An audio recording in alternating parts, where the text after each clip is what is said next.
DVM global అందిస్తున్న ధ్యాన యువ కార్యక్రమానికి స్వాగతం సుస్వాగతం. ధ్యాన యువ అంటే యువతకు విద్యార్థులకు ఆత్మ వికాసంతో పాటు వ్యక్తిత్వ వికాసాన్ని జీవన వికాసాన్ని అందిస్తుంది మీ ధ్యాన యువ. నేటి ధ్యాన యువలో a journey of wellness and service with nature. ఏమిటి ఈ జర్నీ? ఈ వెల్నెస్ జర్నీ ఏంటి? ఈ సర్వీస్ జర్నీ ఏంటి? మళ్ళీ ప్రకృతితో ఏంటి? ఒక యువకుడు తను యోగా నేర్చుకొని ప్రకృతి పరంగా జీవిస్తూ ఎంతోమందికి అది నేర్పిస్తూ మరి తన జీవితాన్ని ఎంత అద్భుతంగా జీవిస్తున్నారో మనం ఈ ఎపిసోడ్ ద్వారా తెలుసుకోబోదాం. ఆ యువత ఎవరో కాదు, భాను కిరణ్, వెల్నెస్ కోచ్. తను ఒక 20 సంవత్సరాల క్రితం అంటే చిన్ననాటి నుండే ఈ యోగా, బాడీ మసాజ్, ప్రకృతి వ్యవసాయం, తర్వాత ఇప్పుడు కలరీ విద్య, ఏంటి ఇన్ని, అవి ఎందుకు అవసరం, నేటి యువతకు అవి ఏమన్నా అవసరమా అని వారి జర్నీ నుంచే మనం తెలుసుకుందాం. నమస్కారం భాను. నమస్తే. వెల్కమ్ టు ధ్యాన యువ. Thank you. సో నీ గురించి ఒకసారి భాను. సో నేను ఫస్ట్ డిగ్రీ ఇంటర్ నుంచి వెళ్ళి స్టార్ట్ అయింది నా కెరీర్. నేను వర్క్ చేసుకుంటూ ఇండియన్ ఆర్మీ చాలా అంబిషన్ ఉండేది. ఇండియన్ ఆర్మీకి ట్రై చేసుకున్నప్పుడు ఫిజికల్ ఫిట్నెస్ ట్రైనింగ్ నాకు అవసరం కాబట్టి నేను ప్రాక్టీస్ చేశాను. అప్పుడు ప్రాపర్ గైడెన్స్ లేక మిస్ అయింది. ఆ మిస్ అయిన తర్వాత ఒక 6 months గ్యాప్ తీసుకొని ఏ మిస్టేక్స్ అయితే నేను చేస్తే నాకు మిస్ అయిందో అలాంటివి నా జూనియర్స్ కానీ మా విలేజర్స్ కానీ కాకూడదని నేను ప్రాక్టీస్ చేసి దాన్ని మళ్ళీ కోచింగ్ ఇవ్వడం స్టార్ట్ చేశాను. అక్కడ ఫిజికల్ ఫిట్నెస్ అనేది అట్లా స్టార్ట్ అయింది. ఇంటర్మీడియట్ నుంచి. ఎక్కడ పుట్టి పెరిగింది? పెద్దపల్లి డిస్టిక్, ఎగ్లాస్పూర్ అనే విలేజ్ ఉంటుంది, అంతర్గామ మండలంలో. పెద్దపల్లి. అక్కడే స్టార్ట్ అయింది. అక్కడ కొంచెం రిమోట్ ఏరియా కాబట్టి అక్కడ మాకు ఫెసిలిటీస్ ఏమి ఉండేవి కాదు. ఆ రోడ్ల మీద ప్రాక్టీస్ చేసుకుంటూ మా విలేజ్ నుంచి ఫస్ట్ ట్రై చేసింది నేను. దాని తర్వాత నా మిస్టేక్స్ కాకుండా ఉండాలని జూనియర్స్ అందరికి ట్రైనింగ్ ఇచ్చి వాళ్ళకి ఎన్సీసీ ఎలా గైడ్ చేయాలి అవన్నీ చూపించి ఇప్పుడు ఒక 10-20 members దాకా ఉంటారు ఆర్మీలో సెలెక్ట్ అయిన వాళ్ళు. ఓకే. దాని తర్వాత నేను డిగ్రీ కంప్లీట్ చేసుకొని పీజీ వరంగల్కి వచ్చాను. మాస్టర్ ఆఫ్ సోషల్ వర్క్ చేశాను. ఓహో, ఎంఎస్డబ్ల్యూ. సో సోషల్ యూనివర్సిటీలో MSW. Yes, Kakatiya university. Right. అది అయిన తర్వాత అక్కడి నుంచి వెళ్ళి ఆ సబ్జెక్ట్ చదువుకుంటూ సోషల్ వర్క్ ఎలా చేయాలి అని పొలిటికల్ అనాలిసిస్ చేయడం, అంటే విలేజ్లో ఎలాంటి ప్రాబ్లమ్స్ ఉన్నాయో తెలుసుకోవడం, అర్బన్లోని స్లమ్ ఏరియాలు ఉంటాయి వాళ్ళకున్న ప్రాబ్లమ్స్ ఏం తెలుసుకొని కార్పొరేట్ స్కూల్కి వెళ్ళి వాళ్ళకి కావాల్సిన స్కిల్స్ మనం నేర్పించి వాళ్ళ దగ్గర నుంచి డొనేషన్ తీసుకెళ్ళి స్లమ్ ఏరియాలో వాళ్ళకి ఇచ్చేవాళ్ళం. అదొక 1.5 year దాకా జర్నీ జరిగింది. సో ఇంకా సాటిస్ఫాక్షన్ లేక సోషల్ వర్క్ అంటే వాటి సోషల్ వర్క్ అని చెప్పి కొంచెం ఫాదర్ కూడా క్యాన్సర్ ప్రాబ్లం ఉండే, అక్కడ నేర్చుకున్నాను అసలు హోమియోపతి సిస్టమ్ ఎలా ఉంది, ఆయుర్వేద సిస్టమ్ ఎలా ఉంది, మెడిసిన్ ఎలా ఫంక్షన్ జరుగుతుంది. ఒక 1.5 year హాస్పిటల్లోనే ఉన్నాను డాడీతో. వెల్నెస్ మీద ఇంట్రెస్ట్ వచ్చింది. అసలు రూట్ కాజ్ ఏంటిది అని డాక్టర్స్ చెప్పారు.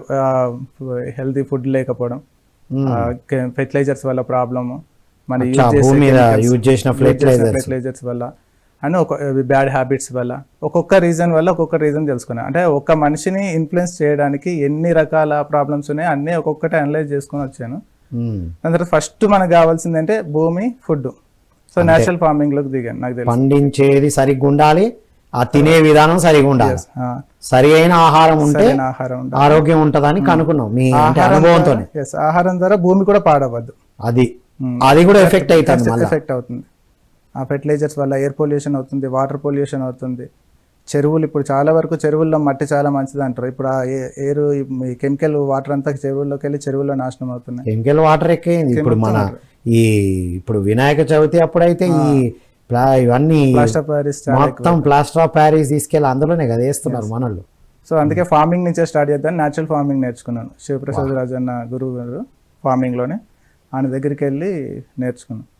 ఫార్మింగ్ అయిపోయిన తర్వాత వైజాగ్ అటు వెళ్ళి ట్రైనింగ్ ఇచ్చి ఎక్స్ప్లోర్ చేశాను ఇలా చేయాలని. నేచురల్ ఫార్మింగ్ మీద ట్రైనింగ్స్ ఇవ్వడం జరిగింది. అంటే ఏది తెలుసుకున్నా అది మళ్ళీ బోధించడమే. తెలుసుకుని అయితే స్ప్రెడ్ చేయడానికి కదా. ఓకే.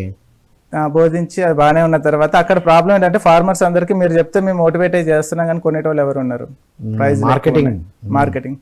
సో దానికోసం మళ్ళీ హైదరాబాద్ వచ్చి కార్పొరేట్ కంపెనీ తోటి, అంటే శివప్రసాద్ అన్న సపోర్ట్ ఇచ్చారు.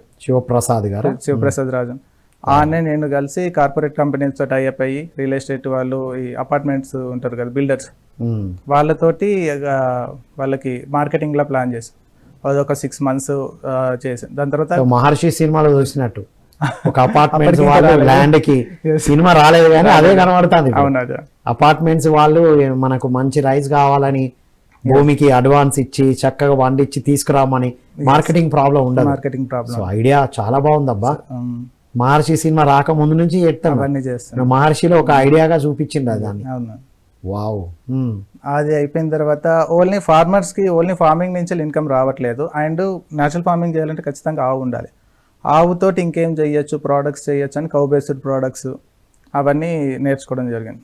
ఫార్మర్స్కి ఎక్స్ట్రా ఇన్కమ్ వస్తుంది. అంటే ఆవు పేడతోటి దంతమంజం తయారు చేసుకోవడము, ఇంట్లో కావాల్సిన ఫ్లోర్ క్లీనర్ తయారు చేసుకోవడం, బయోఎంజైమ్స్ తయారు చేసుకోవడం, ఇవన్నీ అవి నేర్చుకున్నాం. అవి నేర్చుకొని వాటి గురించి ట్రైనింగ్లు కొన్ని తెలిసిన విలేజ్లకు వెళ్ళి చెప్పడం అవన్నీ చేసింది. దాని తర్వాత అంటే ఒక ఇప్పటివరకు ఫుడ్ ఉంటే సరిపోతుంది కదా, అది మనిషిలో ఉన్న వచ్చిన ప్రాబ్లమ్స్ ఎలా క్లియర్ చేసుకోవాలి, డిపెండ్ అయిపోతుంది ప్రతి దానికి హాస్పిటల్లో. అంటే అలాగా ఫుడ్ ఒక్కటి మేజర్ గా మేనేజ్ చేస్తే చాలా సాల్వ్ అవుతుంది అని తెలుసుకోవడం జరిగింది.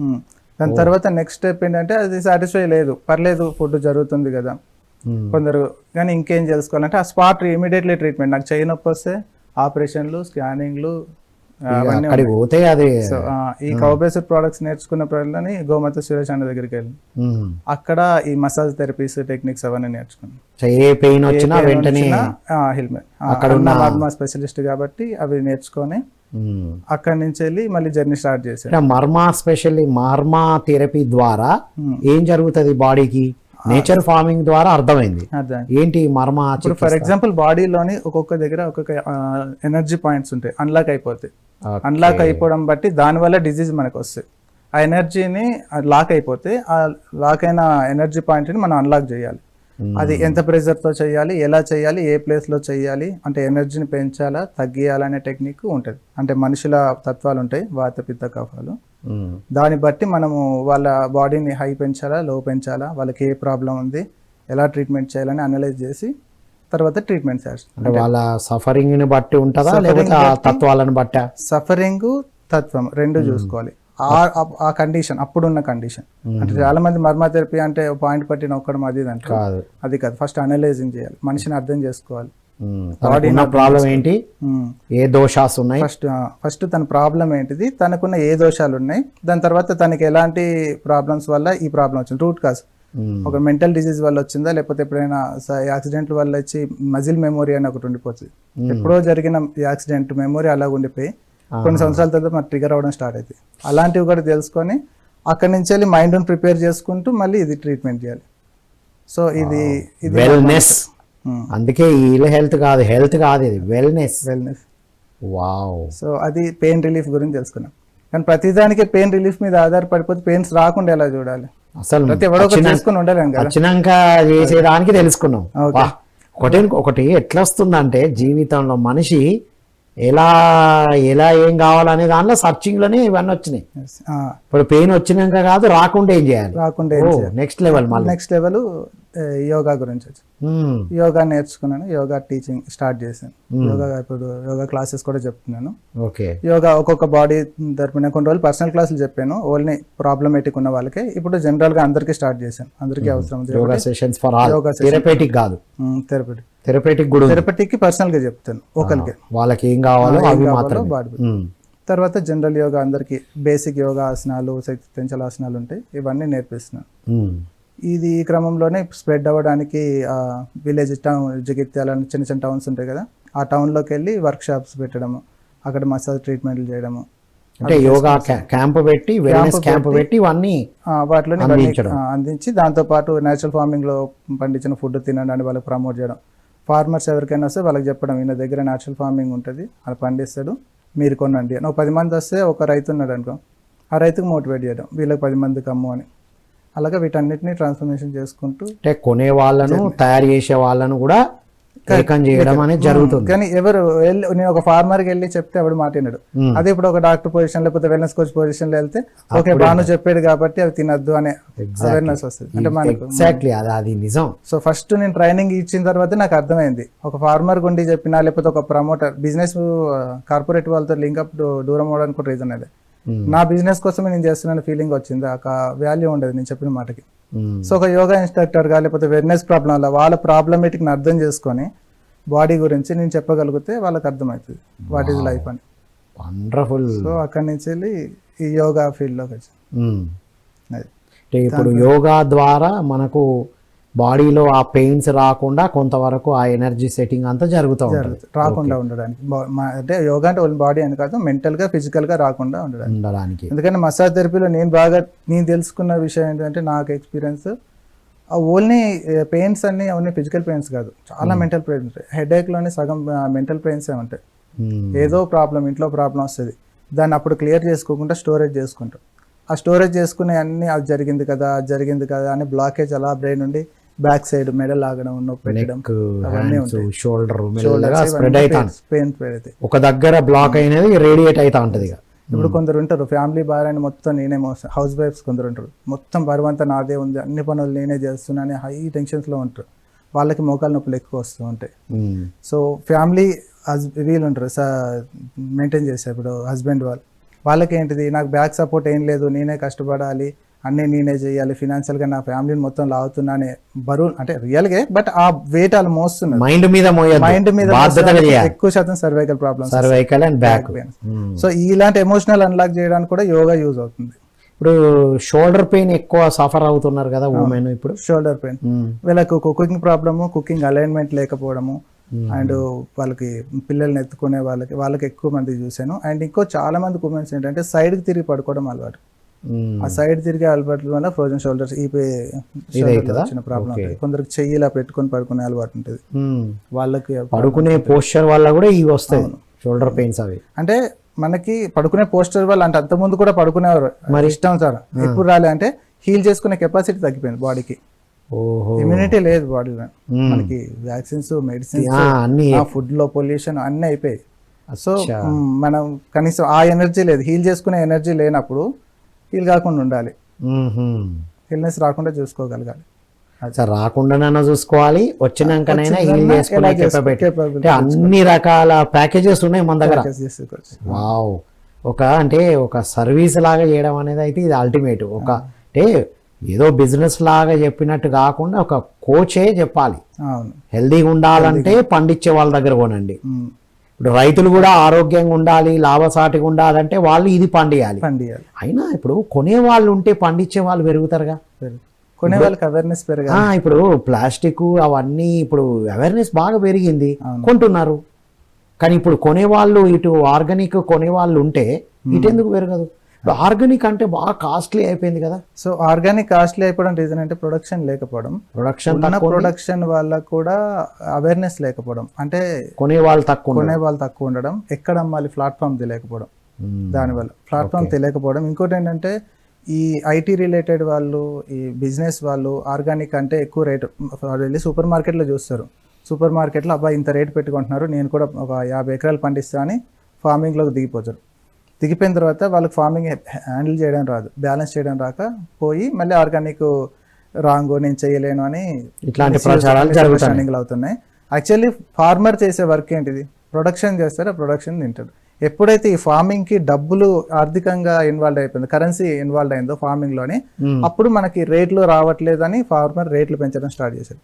ఇప్పుడు ఒక ఎకరం ఉంది, 40 బస్తాలు మామూలుగా ఉన్న కెమికల్ ఫార్మింగ్ వస్తాయి, 40 బస్తాలు వస్తాయి. 40 బస్తాలు నువ్వు ఎంత ఖర్చు పెడుతున్నావు అనేది ఫార్మర్స్కి ఐడెంటిఫై. ఇంత ట్రాక్టర్ ఖర్చు, ఇంత ఈ ఖర్చు, ఇంత లేబర్ ఖర్చు, నేను ఇన్ని కెమికల్స్ వాడుతున్నాను, దానివల్ల నాకు ఇన్ని రోగాలు వస్తున్నాయి, నాకు ఇంత ప్రశాంతత లేదు, ఇది కూడా క్యాలిక్యులేట్ చేసుకొని న్యాచురల్ ఫార్మింగ్లో నేను ఒక ఆవును పెంచుకుంటున్నాను, ఆవు ద్వారా నాకు ఎక్స్ట్రా కౌ బేస్డ్ ప్రోడక్ట్స్ వస్తున్నాయి, అండ్ నేను యూరియా, డిఏపి అవన్నీ ఖర్చులు మిగిలినాయి, జస్ట్ జీవామృతాలు వాటితో కషాయాలతో అయిపోతుంది. ఇవన్నీ క్యాలిక్యులేట్ చేసుకుంటే ఓకే. బట్ ఇప్పుడు మనకి నీడ్స్ కాదు, లగ్జరీస్ కావాలి. సో ఎప్పుడైతే మన లగ్జరీస్ ఎక్స్పెక్టేషన్ పెట్టుకుంటామో, ఈ నీడ్స్ తీరినా మనకు సాటిస్ఫాక్షన్ ఉండదు. ఫార్మింగ్ వల్ల నాకు రావట్లేదు, బియ్యానికి రేట్ రావట్లేదు, ఇంకో 40 రూపాయలు ఎక్కువ చేసి అమ్ముతా. మళ్ళీ ఇంకో బ్యాడ్ లక్ ఏంటంటే కొందరికి చెప్పలేము కానీ డైరెక్ట్గా ఫార్మింగ్ నుంచి వెళ్ళి వీళ్ళకు గోడాం నుంచి వెళ్ళి వీళ్ళు ఉంటారు కదా మార్కెట్, ఈ మధ్యలోని బాగా మ్యానిపులేషన్ జరుగుతుంది. అక్కడ కూడా జరుగుతుంది, ఆర్గానిక్ లో కూడా జరిగింది. ఎందుకంటే మిగతా దగ్గర జరిగే అందరు నష్టపోతున్నారు. అంటే ఇంకో ప్రాబ్లం, వీళ్ళని అనలేం మనం, తప్పుపట్టలేం. ఒక బిజినెస్ మ్యాన్ ఉన్నాడు అంటే, నేను 360 లైఫ్ చేసేటప్పుడు ఫార్మింగ్ దగ్గర నుంచి ప్రొడక్ట్స్ తీసుకుంటాం ఫార్మర్ దగ్గర నుంచి. ఫార్మర్కి ఏం కావాలి, ఒక 6 నెలల్లో సమ్ అమౌంట్ వచ్చినప్పుడు అది అమ్మేసి మళ్ళీ నెక్స్ట్ పంటకు డబ్బు రావాలి. ఒక క్వింటాల్ బియ్యం తీసేసుకున్నాం అనుకో, క్వింటల్ బియ్యం ఎంతమందికి అమ్మాలి అంటే అమ్మలే అనుకో, ఒక 3 నెలలు పాడైపోతుంది, ప్రిజర్వేటివ్ ఉండవు న్యాచురల్ ఫార్మింగ్. వీళ్ళు ఏం చేస్తారు, ప్రిజర్వేటివ్ అయ్యే ఖర్చులు అవన్నీ కస్టమర్ మీద వస్తారు, అలాగే రేట్ పెరుగుతుంది. రేట్ పెరగడానికి యాజ్ ఇట్ ఈస్ గా కనుక మనం దాని మీద అవేర్నెస్ ఉన్న వాళ్ళు పెరిగినా కొద్దీ ఇది కూడా ప్రైస్ తగ్గి నార్మల్ గా వస్తుంది, చాలా తగ్గిపోతుంది. ఇప్పుడు మీరు అన్నారు కదా మహర్షి సినిమా, ఒక ఫ్లాట్లో అపార్ట్మెంట్లో ఉన్న వాళ్ళు ఒక ఫార్మర్ని అడాప్ట్ చేసి తీసుకుంటే ఫార్మర్కి ఈ పంటకు నీకు ఇంత ఇస్తా అని డబ్బులు చెప్పద్దు, నీకు ఫార్మర్కి కావాల్సిన నీడ్స్ ఫుల్ఫిల్ చేసేసి తనకు కావాల్సిన పిల్లల చదువులు హాస్పిటల్ ఫుల్ఫిల్ చేసేసి నువ్వు వ్యవసాయం చేసుకో అంటే, చాలామంది నాకు ఏం అవసరం, నా అవసరాలు తీరితే చాలు నేను వ్యవసాయం చేసుకొని బతుకుతా, వ్యవసాయం వాళ్ళకి హ్యాబిట్ అని చాలామంది ఉన్నారు. సో ఇది ఐడియా బాగుంది బాను. సో వాళ్ళు అడాప్ట్ చేసుకోవాలి. ఒక వాచ్మెన్ ఎలా పెట్టుకుంటున్నాం, ఒక ఫ్యామిలీ ఫార్మర్, ఒక డాక్టర్ని ఎలా పెట్టుకుంటున్నాం, ఒక ఫ్యామిలీ ఫార్మర్ లాగా పెట్టేసుకున్నాం అనుకో, ఇప్పుడు ఫార్మర్కి అయ్యో తక్కువ వచ్చింది పంట అని టెన్షన్ ఉండదు, పంట ఎక్కువ అవుతుంది లేకపోతే నాకు ఎక్కువ డబ్బులు రావాలనే ఆశ ఉండదు, తన అవసరాలు తీరితే అయిపోయాయి. సో వీళ్ళు కస్టమర్ మెంటాలిటీ ఎలా ఉండాలంటే, లేదు నాకు ఇది అవసరం లేదు, నాకు ఫుడ్కి వస్తే సరిపోతుంది, నాకు వచ్చిన దాంట్లో ఫుడ్ కాస్ట్ ఇంత అమౌంట్ నేను చేస్తా, ఈసారి తగ్గించాడా ఎక్కువ ఇచ్చాడా అనే మెంటాలిటీ ఉండదు, ఒక ఫ్యామిలీ లాగా ఉండాలి. సో ఇది ఒక ఫ్యామిలీ డాక్టర్ దగ్గరికి పోతే ఆయన ఈసారి ఫీజు ఎక్కువ తీసుకున్నాడు, తక్కువ తీసుకున్నాడు, ఈసారి మందులు ఎక్కువ రాసిండు, మందులు తక్కువ రాసిండు, ఈ క్యాలిక్యులేషన్స్ ఉండే కదా, ఉండవు. ఆయన ఏం చెప్తుంది బ్లైండ్గా వెళ్ళిపోవాలి, బ్లైండ్గా ఏం చెప్తుంది, ఎన్ని గంటలు చెప్తే అన్ని గంటలు ఉండాల్సిందే, ఎన్ని టెస్టులు రాస్తే అది ఎంత ఖర్చు అయినా మారు మాట్లాడకుండా చేయాల్సిందే. సో ఆ డాక్టర్ దగ్గరికి వెళ్ళే ఖర్చు తగ్గిస్తున్నాడు, అంటే మరీ డాక్టర్లను పక్కన పెడతలేం మనం, ఏ అవసరమైతే 10 దానికి ఒక్కదానికి అవసరం ఉంటది, 9 అయితే ఈజీగా మేనేజ్ చేసుకోవచ్చు కదా. అంటే మనకి ఇమ్యూనిటీ ఉంటే డాక్టర్ అవసరం ఉండదు, ఎంతవరకు ఉండాలో అంతవరకు, ఎమర్జెన్సీ మాత్రం యూజ్ ఉంటుంది. రైట్, డాక్టర్ దగ్గరికి వెళ్ళాల్సిన అవసరాన్ని తగ్గించమంటున్నాను, మనం అది తగ్గిస్తున్నాం, బయట పొల్యూషన్ తగ్గిస్తున్నాం, తర్వాత ఇప్పుడు నెక్స్ట్ జనరేషన్ కి వచ్చేటి కూడా ఇప్పుడు ఆర్గానిక్ వల్ల నెక్స్ట్ రాబోయే జెనెటికలీ కూడా చాలా వరకు రివర్స్ చేసుకోవచ్చు కదా. దాని గురించి చాలా ఇంపార్టెంట్ కదా, రోజులు సంవత్సరాలు సరిపోతాయి టాపిక్, ఇది మనం దీన్ని కంటిన్యూ చేద్దాం బాను, ఖచ్చితంగా ఈ టాపిక్ మీద చాలా మాట్లాడుకోవచ్చు. సో అక్కడి నుంచి ఇంకా నెక్స్ట్ కౌ బేస్డ్ ప్రోడక్ట్స్ దగ్గరికి వచ్చింది. దాని తర్వాత దాంతోపాటు మసాజ్ థెరపీస్ నేర్చుకున్నాను. అదే బాడీలో ఉన్న ప్రాబ్లమ్స్ ఏంటి అనలైజ్ చేయడం, అసలు బాడీ సిస్టమ్ ఏంటిది, అంటే సప్తధాతువులతో ఉన్న బాడీని బాడీ ఎలా హీల్ చేసుకోవాలి అని ఒకటి మర్మాలోని కానీ ఆయుర్వేదంలోని థెరపీస్ ఉంటాయి, అవన్నీ నేర్చుకొని ఒక్కొక్క దాన్ని హీలింగ్, ఫస్ట్ పెయిన్ మేనేజ్మెంట్ ఎలా చేసుకోవాలని చూసుకున్నాను. దాని తర్వాత నా ఫుల్ బాడీ మసాజ్ చేస్తే బాడీ యాక్టివేట్ ఎలాగ అవుతుంది, చక్రాస్ ఎలాగ యాక్టివేట్ చేయాలి, అన్నమయ కోశం అంటే మనం అన్నం ద్వారా క్రియేట్ చేసిన బాడీ, అన్నమయ కోశకు ఎలా సెక్యూరిటీ ఉండాలి, దాని తర్వాత యోగా ద్వారా ఏం చేయాలని నేర్చుకున్నాను. మెయిన్గా వచ్చిన ప్రాబ్లమ్స్ ఏంటంటే ఈ ఫుడ్ ఇన్ఫ్లుయెన్స్ ప్రాబ్లం కాకుండా ఈ లైఫ్ స్టైల్ డిజీజ్, రాంగ్గా కూర్చోవడము, డ్రైవింగ్ చేసేటప్పుడు మిస్టేక్స్, ల్యాప్టాప్స్, ఫోను, ఈ లైఫ్ స్టైల్ వల్ల ఎక్కువ ప్రాబ్లమ్స్ వస్తున్నాయి. అసలు ఇవన్నీ లైఫ్ స్టైల్ మిస్టేక్స్ వల్ల వచ్చిన ప్రాబ్లమ్స్, ఇది రోగాలు కాదు. సో దాన్ని మన బాడీ అలైన్మెంట్ ఎలా కూర్చోవాలి, ఎలా నిల్చోవాలి, మనం తినే ఫుడ్ ఎలా తినాలి, నడిచేటప్పుడు ఎలా ఉండాలి, ఇవన్నీ బేసిక్ యోగాలోనే ఆల్రెడీ మనకి ఎప్పుడో చెప్పారు అలైన్మెంట్ గురించి. సో అలాగే అలైన్మెంట్ ఎవరైతే మిస్ అవుతారో వాళ్ళందరూ నొప్పులతో ప్రాబ్లం, లైఫ్ స్టైల్ డిజార్డర్స్ అంటారు. Life style disorders.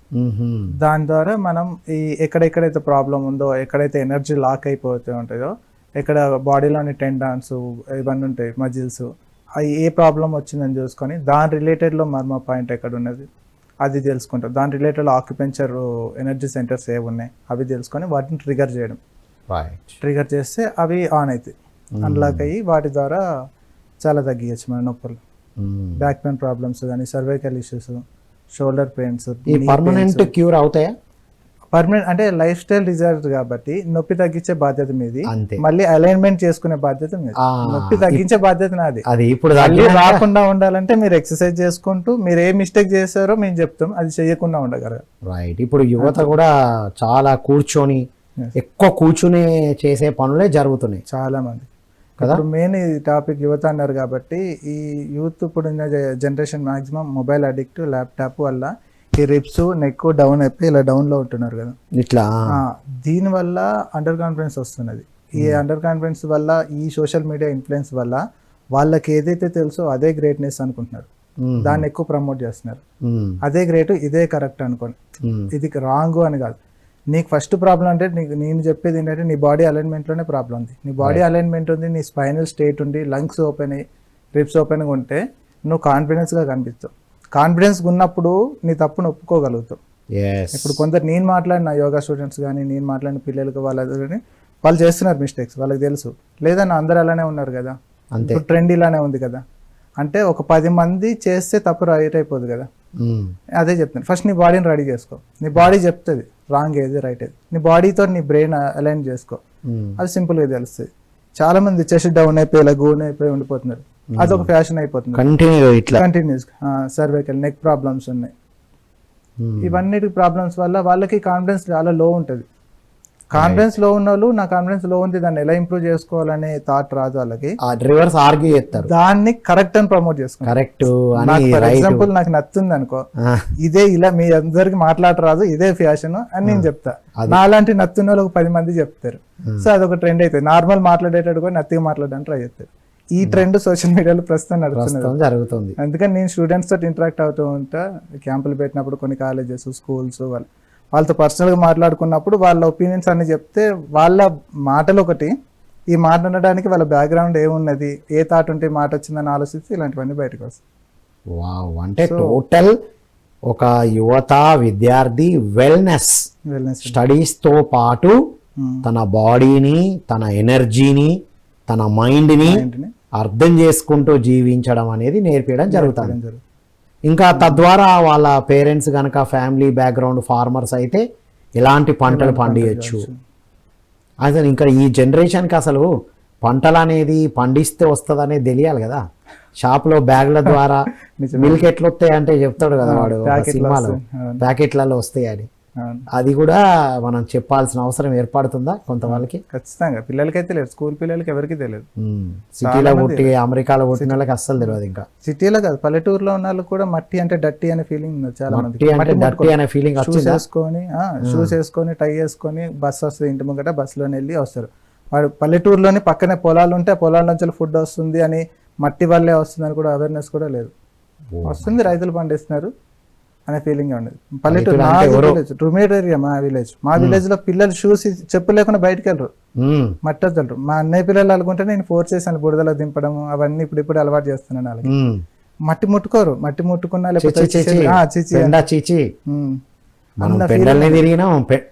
అయ్యో నాకు ఇప్పుడు గుర్తొస్తుంది, పెండల బుర్రి అనేది ఆడినాం తెలుసా, నాకు గుర్తుంది. ఇలా కట్టెతో కొట్టడం, పెండల పెడితే నాట్ అవుట్, పెండల కాకుండా బయట పెడితే అవుట్.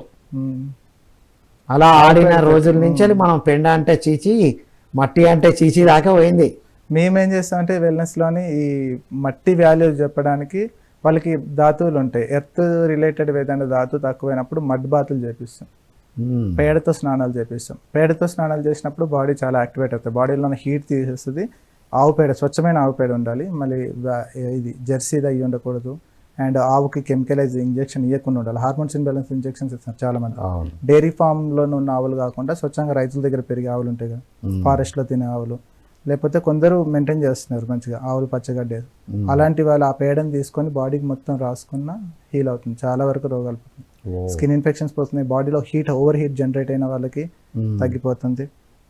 అది వెట్ డాండ్రఫ్ ఉన్న వాళ్ళకి కూడా ఆవు పేడతోటి మొత్తం పేడ పిసికేసి ఉంటుంది కదా, గోమయ రసం అంటారు దాన్ని, ఆవు నేచర్ క్యూర్, దానివల్ల కూడా చాలా రిజల్ట్స్ ఉంటుంది. సో ఎర్త్ మనకి పంచభూతాలతో ఏర్పడిన బాడీ కాబట్టి ఏ బాడీలోని ఏ మిస్టేక్ అయితే పంచభూతాలు ఏది కవర్ చేసుకోవాలో మనకు అవేర్నెస్ ఉంటే దాంతో మనం తగ్గించవచ్చు. చాలా వరకు రోగాలు చెప్పులు ఇప్పేసి నడితే తగ్గిపోతాయి, చాలా వరకు రోగాలు తగ్గిపోతాయి. కానీ ఆ విషయం కానీ ఇప్పుడు అపార్ట్మెంట్స్ లో దిగి నడిచే పరిస్థితి లేదు, గార్డెన్ లోకి వెళ్ళి నడవాలి. నేను నడుస్తున్నాను రోజు, చాలా మంచి గార్డెన్ కి వెళ్తాను, చెప్పులు తీసేస్తాను. అందరూ ఫుట్ పాత్ మీద షూలతో నడుస్తారు, నేను ఆ రెడ్ మట్టిలో అంతా రన్ చేసి కొద్దిసేపు నడిచి కూర్చొని మళ్ళీ వచ్చి కూర్చొని. ఓపెన్ జిమ్ ఉంది, ఓపెన్ జిమ్ అక్కడ పోయి ఏందబ్బా వీళ్ళు ఎందుకు చేసేవాళ్ళు అనుకున్నా. ఓపెన్ జిమ్ అంటే కొంచెం అట్లా చిన్న చిన్నగా అలా చేస్తున్నా నేను, చాలా హాయిగా అనిపిస్తుంది. ఓకే, అవన్నీ మనం పూర్వం ఉన్నాయి, గేమ్స్ రూపంలో పెట్టేవాళ్ళు, ఆటల రూపంలో పెట్టేవాళ్ళు. అవును, ఖోఖో అని కబడ్డీ అని చాలా ఆటలు ఉండేవి. ఆటలన్నీ అంతరించి గ్రౌండ్ లో పెట్టేవాళ్ళు. ఓకే, ఇండియన్ గేమ్స్ అవన్నీ ఉండే వీటి వాళ్ళకే ప్రాబ్లమ్స్. నాకు అథ్లెటిక్ వీళ్ళకి కూడా జిమ్నాస్టిక్స్ వాళ్ళకి కూడా ట్రీట్మెంట్స్ అవి చేస్తుంటారు. జిమ్ బాడీ వాళ్ళకి చేస్తుంటాను, యోగా ఇన్స్ట్రక్టర్స్ ఉంటారు కదా వాళ్ళకి చేస్తుంటాను, అథ్లెట్స్ వాళ్ళకి మసాజ్ థెరపిస్ట్ చేస్తుంటారు. ఈ దేంట్లో నేను అర్థం చేసుకున్నా అంటే అథ్లెట్ వాళ్ళకి ప్రాపర్ గైడెన్స్ కొన్ని లేక కొందరికి అన్లాక్ అయిపోతాయి, కొందరు హైట్ పెరగకుండా ఆగిపోవడము, వాళ్ళ కాన్సన్ట్రేషన్ మొత్తం కోచ్ కానీ వీళ్ళకి వీళ్ళ లైఫ్ నెక్స్ట్ ఎలాగ ఉంటుందని కాదు, ఒలింపిక్స్కి వెళ్తారా లేదు, కాంపిటీషన్ వస్తుందా లేదు, దీని మీద ఎక్కువ ఫోకస్ చేస్తారు. అది ఎక్కడికి బాడీ మీద ఎటు దారి తీస్తుంది అనేది ఎక్కువ చాలా తక్కువ మంది ఉంటారు, లేరని కాదు తక్కువ మంది ఉంటారు. కొందరేమో నాకు అవన్నీ కాదు అడేమైనా ఇప్పుడు ఫస్ట్ నాకు కాంపిటీషన్ కావాలి, లేకపోతే కొంచెం మెడిసిన్స్ వేసుకో ఫలానా ఇవి చేసుకో అంటే రియల్ కొంచెం తక్కువ ఉన్న డ్రగ్స్ లాగా ఉంటాయి, బాడీ ఇన్ఫ్లుయెన్స్ చేసే మెడిసిన్స్ ఉంటాయి, ఆ పౌడర్స్ ప్రోటీన్ పౌడర్స్ అవన్నీ ఇన్ఫ్లుయెన్స్ చూపెడతారు. ఇప్పుడు అవన్నీ న్యాచురల్ గా వాడేటువంటి మెథడాలజీ ఉంది మన దగ్గర. అథ్లెట్స్ అయినా జిమ్ వాళ్ళైనా జిమ్ వాడు ఇప్పుడు జిమ్ అంటే అథ్లెట్ అంటే ఐడియా వచ్చింది. ఎన్విఏ తినాలి, హై ప్రోటీన్ ఎనిమల్ ఫుడ్ తింటేనే వస్తుంది. పెద్ద బ్లఫ్ కదా. లేదు అసలు నీకు ప్రోటీన్ ఫుడ్ అంటే నాన్ వెజిటేరియన్ కానీ వెజిటేరియన్లోనే ఎక్కువ ఉంటాయి. నేను ఎన్వి తిన్నాను ఆర్మీ ప్రాక్టీస్ అప్పుడు. ఫస్ట్ నేను ఎన్వి మానేసాను చిన్నప్పుడు, నా ఇంటర్లోనే మానేస్తే ఇంట్లో అందరు తింటారు, ఫ్యామిలీ తింటారు. డాక్టర్ సజెస్ట్ చేస్తే డాక్టర్ కూడా నువ్వు ఖచ్చితంగా ప్రోటీన్ ఉండాలంటే అప్పుడు నాకున్న నాలెడ్జ్కి డాక్టర్ చెప్పాడు కానీ మళ్ళీ ఎన్వి స్టార్ట్ చేశాను. ఎప్పుడైతే నేచురల్ ఫార్మింగ్లోకి దిగానో, ఫార్మింగ్తో నేచర్లో ఉన్నానో నాకు కావాల్సిన అన్నీ వస్తున్నాయి, ఫుడ్లోనే వస్తున్నాయి. నీకు ఎన్విలో ప్రోటీన్లో ప్రాబ్లం ఉంది అంటే ఏ ఫుడ్లో ప్రాబ్లం ఉంది? నువ్వు డైరెక్ట్ ఎన్వి తింటే నీకు డైరెక్ట్ ప్రోటీన్ రాదు కదా. మరి వస్తే అందరూ ఆరోగ్యంగా ఉండాలి కదా. ఎనిమిది తింటే ప్రోటీన్ వస్తుంది బాగుంటది అంటే తిన్న వాళ్ళందరూ ఆరోగ్యంగా హాయిగా ఉండాలి కదా. ఉన్నారా? ఎన్వి కన్నా వీళ్ళ వెజిటేరియన్ కానీ నాన్ వెజిటేరియన్ ఎక్కువ రోగాలు వస్తాయి. అంటే మనకు ఫుడ్ అనేది ఓన్లీ నేను ఇంతకుముందు చెప్పాను కదా 7 పంచమయ ఆనందమయ కోశ అవి ఒక్కొక్క లెవర్స్ ఉంటాయి, కోశాలు ఉంటాయి. అవును, పంచకోశాలు ఉంటాయి. దాంట్లో నీకు తిన్న ఫుడ్ దేని మీద ఎలాగ ఇన్ఫ్లుయెన్స్ పడుతుంది, నీ మైండ్ మీద ఎలాగ ఇన్ఫ్లుయెన్స్ పడుతుంది అనేది మనం చూసుకొని ఉండాలి. 7 layers తిన్న ఫుడ్ 7 layers వరకు వెళ్ళాలి. అది రస, రక్త, మాంస, హస్తి, మజ్జ, మేధో లాస్ట్కి శుక్ల వరకు వెళ్తుంది. నువ్వు ఈరోజు తిన్న ఫుడ్ 7 days తర్వాత నీకు బ్లడ్గా మారుతుంది, రసాలు మారుతాయి, తర్వాత రక్తంగా, తర్వాత మాంసంగా, మధ్య. అంటే నీకు ఎక్కడెక్కడ ఆ ఫుడ్తో పాటు దాంట్లో ఉన్న నెగిటివ్ ఇంపాక్ట్ కూడా ఆ రేంజ్కి వెళ్ళిపోతుంది, ద్వారా కూడా నెక్స్ట్ జనరేషన్ కి దారి తీస్తుంది. ఖచ్చితంగా ఇప్పుడు కెమికల్ ఫుడ్ బట్టి పిల్లలు పుట్టట్లేదు అంటారు కదా. పిల్లలు ఇది జెనెటికల్ మాడిఫై కొన్ని ప్రాబ్లమ్స్ వస్తున్నాయి, పుట్టుకతోటే డయాబెటిక్ వస్తుంది. ఇవన్నీ ఇక్కడ వీళ్ళ రసరక్తాల నుంచి వెళ్ళి ఇన్ఫ్లుయెన్స్ పడుతుంది. ఈరోజు ప్రెగ్నెన్సీ ఈరోజు తిన్నంత మాత్రాన వాళ్ళకి ఆ ప్రాబ్లమ్స్ వచ్చినాయి కాదు, దానివల్ల ఉంటుంది. కానీ దీనివల్ల ఇంకా ఎక్కువ ఉంటుంది. నీ బాడీని ఎలా, ఇది ఒక మన టూల్ని 7 layers ఉంటాయి, ఆ 7 layersని నువ్వు దేంతో ఫిల్అప్ చేసుకుంటున్నావు? సిమెంట్, ఇటుక అవన్నీ క్వాలిటీ వేస్తేనే కదా గోడ గట్టిగా ఉంటుంది. ఏం కాదు, మంచి నీట్ కనబడాలని ధర్మకోల్ షీట్ అయితే ఇంకా అందంగా కనబడుతుంది. ఒకసారి గట్టిగా ఉంటే మొత్తం ఇప్పుడు అంతే కదా, ఉన్నది అయినప్పుడు తెలుస్తుంది. ఇప్పుడు ఒకసారి బాగానే ఉన్నది, ఏదైనా ప్రాబ్లం వచ్చేసరికి హాస్పిటల్కి వెళ్ళిన తర్వాత డాక్టర్స్ లిస్ట్ చెప్తారు, షుగర్ ఉంది, బీపీ ఉంది, లివర్ బాగాలేదు, స్ప్లీన్ బాగాలేదు. సార్ అవన్నీ బాగానే ఉన్నాయి సార్, మీరే కావాలి అబద్ధాలు చెప్తున్నారంటే అవన్నీ కనబడలే నీకు. ఇమ్యూనిటీ ఎనర్జీ ఎప్పుడైతే లో అవుతుందో, ఎనర్జీ నా వల్ల కాదు నిన్ను మెయింటైన్ చేయడం అని డౌన్ అయిపోతుందో అప్పుడు ఇవన్నీ బయటకు వస్తాయి. వండర్ఫుల్ భాను. ప్రతి ఒక్క యువత వాళ్ళు ఏమి జీవితంలో సాధించాలన్నా ముందు బాడీని, మైండ్ని అర్థం చేసుకొని వాళ్ళ ఎనర్జీ, వాళ్ళ ఆహార వ్యవహారాలని ఫోకస్ చేసినప్పుడే లాంగ్ రన్లో అద్భుతంగా ఉంటాం అనేది అర్థమైంది. మరి ఇవన్నిటితో పాటు మళ్ళీ ఇప్పుడు ఏంది కలరీ, ఆ యుద్ధ విద్య అదేంటి మళ్ళీ? ఇప్పుడు రీసెంట్గా నేను నేర్చుకున్నది ఏంటిదంటే కలరీ నేర్చుకోవాలి. ప్రతి యుద్ధ విద్య అంటే ఆరోగ్యంగా ఉంటావు, హ్యాపీనెస్ గా అంతా బాగుంటుంది. పక్కోడు వచ్చి కొడితే ఏం చేస్తాం? గాంధీరాజ్ చెప్పిన 2 చంపించి మన ఆస్తులు ఇచ్చి వెళ్ళిపోవాలి. ఇవన్నీ జరుగుతున్నాయి, బంగ్లాదేశ్ లో అన్ని జరుగుతున్నాయి, ఒకప్పుడు పాకిస్తాన్ లో జరిగింది. మరి నీ అస్తిత్వాన్ని నిలబెట్టుకోవాలంటే నీకు ఉండాలి. బోధి ధర్మ కూడా అదే చెప్పారు, ఫస్ట్ యుద్ధం నేర్పించారు, యుద్ధం నేర్పించిన తర్వాత వీరుడు అయిన తర్వాత మెడిటేషన్ లోకి పంపించారు. అచ్చా, ధ్యానంతో అప్పుడు అది అవసరం యుద్ధాలు బాగా జరిగేటి. ఇప్పుడు నిన్ను నువ్వు హెల్తీగా ట్రాన్స్ఫర్మేషన్ జరగాలి బాడీలో. వీరుడు అయ్యుండి ధ్యానం ఇది ఉండాలి, ప్రశాంతంగా ఉండగలగాలి. నేను ప్రశాంతంగా ఉంటా అంటే చేతకానితనం అవుతుంది. చేతకానితనానికి ప్రశాంతత ఉండడానికి తేడా తెలుసుకోవాలి. సో నువ్వు వీరత్వం లేక ఒక 4 కొడుతుంటే కనీసం ఆపే శక్తి లేదు. నీ ఇంట్లో అమ్మాయి మీద వచ్చినప్పుడు నీకు ఆపే శక్తి లేకుండా నేను సోది కబుర్లు చెప్పి నేను ప్రశాంతంగా ఉంటా, నేను అహింస అంటే కష్టం కదా. అంటే కనీసం మనం కొట్టకపోయినా వీడు కొట్టగలుగుతాడు అనేది అది వీడితో పెట్టుకోవద్దు, టచ్ చేసి చూపియాలి. అది ఆ ప్రొటెక్షన్ మనలో ఉండాలి, పిల్లల్లో ఉండాలి. ఇప్పుడు ఇది మనకి మెయిన్ కావాల్సింది మెంటల్. కానీ ఇప్పుడున్న ఫ్యాషన్ పిల్లలకి ఏంటిదంటే ఈ కలరీ యాక్టివిటీస్, దీనివల్ల వాళ్ళ మైండ్ ట్రాన్స్ఫర్మేషన్, కాన్ఫిడెన్స్ లెవెల్ పెరగడం ఇవన్నీ జరుగుతుంది. అంటే ఇప్పుడు ఇది తీసుకునే దశనా నేర్పించే దశ? తీసుకునే దశనే, అది బేసిక్ లెవెల్లో ఉన్నారు. ఓకే, నెక్స్ట్ టీచింగ్ లో కూడా వెళ్ళడమే. అంటే లాంగ్ అంబిషన్ ఏంటిదంటే ఒక గురుకులం కమ్యూనిటీ లివింగ్ లాగా స్టార్ట్ చేయాలి. ఇవన్నీ ఒకే దగ్గర ఉండాలి. అది నేను స్టార్ట్ చేస్తున్నా, మీలాంటి వాళ్ళందరూ కలిసి స్టార్ట్ చేస్తే నేను వచ్చి మనందరం చేద్దాం. లేదు, భానుకిరణే స్టార్ట్ చేయబోతున్నాడు. ఎంతో మంది యువత నీ దగ్గరికి రాబోతున్నారు త్వరలో. ఇలాంటివి మనం చెప్దాం, అందరూ రెడీ ఉన్నారు. లేదు, ఎక్స్పర్ట్ అయిన భానుకిరణే ఉండాలి, ఎవరో చేస్తే వెళ్ళడం కాదు. You have to start it. Wonderful Bhanu, very very inspiring. ఒక యువత తనకొచ్చిన ప్రాబ్లమ్స్ని ఎలా మలుచుకొని దానికి కావాల్సిన నేర్చుకున్నాం అనేది గ్రేట్ ఇన్స్పిరేషన్. గాంధీజీకి వచ్చిన కోపము మనకు ఇండిపెండెన్స్ని అంటే స్వాతంత్రాన్ని తీసుకొచ్చినట్టు, నీకు వచ్చిన సమస్యలే నిన్ను ఆరోగ్యంగా తీర్చిదిద్ది నువ్వు ఆరోగ్య భారత్, ఆరోగ్య జగత్ కోసం పనిచేయడం అనేది greatest. I'm very very happy to hear that. ఒక 3 సంవత్సరాల క్రితం కలిసి ఇవాళ ఇంటర్వ్యూ దాకా రావడం అనేది వెరీ హ్యాపీ. ఫైనల్గా యువర్ మెసేజ్ టు యూత్. నీ మనసుని, నీ శరీరాన్ని నిన్ను నువ్వు ట్రైన్ చేసుకుంటూ ఉండాలి ఎప్పటికీ. ఎందుకంటే ఇప్పుడున్న సొసైటీలోని ఇన్ఫ్లుయెన్స్ పడద్దు. అంటే నీ మనసు ఏది చెప్తుందో నువ్వు తెలుసుకొని దానికి అనుగుణంగా ఉంటే పడద్దు. పక్కోడు చెప్పింది, పక్కోడు చూసింది అది నిజం కాదు. నీకేది అవసరమో అది చేయాలి. అండ్ ఇంకోటి, నీడ్స్కి ప్రియారిటీ ఇవ్వండి, లగ్జరీకి ప్రియారిటీ ఇవ్వకండి. ఈ రెండు తెలుసుకోవాలి. ఆ రెండు, లగ్జరీ ఏంటిది, నీడ్స్ ఏంటిది తెలుసుకోగలిగితే మన వస్త్రాన్ని నుంచే స్టార్ట్ అయితే అన్నీ మారిపోతాయి. Super, ultimate Bhanukiran. Thank you so much. Thank you sir. ఇది my dear students, youth of India and the world. విన్నాం కదా, యువత యూజ్లెస్ అంటూ ఉంటారు. No, used less. యువత యూజ్లెస్ కాదు, according to my knowledge, according to Bhanukiran journey. Used less. వాళ్ళ బ్రెయిన్ని, వాళ్ళ పవర్ని సరిగ్గా వినియోగించుకోకపోవడం. అందరూ సమస్యలు ఎదుర్కొంటారు. భానుకిరణ్ ఎన్నో ఎదుర్కొన్నాడు ఒక చిన్న విలేజ్లో. కానీ ఆ సమస్యను, ఇది ఎందుకు వచ్చింది, ఇప్పుడు దీన్ని నేను ఏం చేయాలి, తనకు వచ్చిన సమస్య నుంచి బయటపడడంతో పాటు తనను తాను హెల్దీగా మలుచుకోవడంతో పాటు ఇంకా నలుగురు ఈ మిస్టేక్ చేయొద్దు అంటే నేను బోధించాలి. చూసినావా ఎంతమందికి ఉంటుంది ఈ థాట్? ప్రతి ఒక్కరికి ఉంటుంది. నేను హ్యాపీగా ఉండాలి, అందరినీ హ్యాపీగా చూడాలి అనేది ప్రతి ఒక్కరికి ఉంటుంది. కొంతమందే జీవిస్తారు. అందులో భానుకిరణ్ ఫస్ట్ లిస్ట్లో ఉంటాడు అకార్డింగ్ టు మై నాలెడ్జ్.